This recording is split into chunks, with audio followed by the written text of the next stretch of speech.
Guys welcome to my YouTube channel. Today ఒక song రాసిన farmer గురించి అనమాట. సాంగ్ వచ్చేసి వాడుపాయ్ ఈడుపాయ్ రైతన్న పొట్టబాయ్ వాడు వచ్చి ఈడు వచ్చే రైతన్న కష్టం వచ్చే వాడుపాయ్ ఈడుపాయ్ రైతన్న పొట్టబాయ్ వాడు వచ్చి ఈడు వచ్చే రైతన్న కష్టం వచ్చే పంటలేమో తక్కువ నష్టమేమో ఎక్కువ పంటలేమో తక్కువ నష్టమేమో ఎక్కువ బడులేమో ఎక్కువ పిల్లలేమో తక్కువ బడులేమో ఎక్కువ పిల్లలేమో తక్కువ వాడుపాయ్ ఈడుపాయ్ రైతన్న పొట్టబాయ్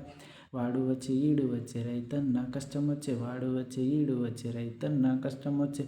బంధాలేమో తక్కువ ద్వేషాలేమో ఎక్కువ బంధాలేమో తక్కువ ద్వేషాలేమో ఎక్కువ మనం అనేది తక్కువ నాది అనేది ఎక్కువ వాడుపాయ్ ఈడుపాయ్ రైతన్న పుట్టబాయ్ వాడు వచ్చి ఈడు వచ్చే రైతన్న కష్టం వచ్చే వాడుపాయ్ ఈడుపాయ్ రైతన్న పుట్టబాయ్ వాడు వచ్చి ఈడు వచ్చే రైతన్న కష్టం వచ్చే అరే రే పాయ్ పాయ్ పాయ్ పాయ్ రైతన్న పుట్టబాయ్ వాడు వచ్చి ఈడు వచ్చే రైతన్న కష్టం వచ్చే పాయ్ పాయ్ పాయ్ పాయ్ రైతన్న పుట్టబాయ్ వాడుపాయ్ ఈడుపాయ్ రైతన్న పుట్టబాయ్ ఈడు వచ్చే రైతన్న కష్టం వచ్చే. Thank you.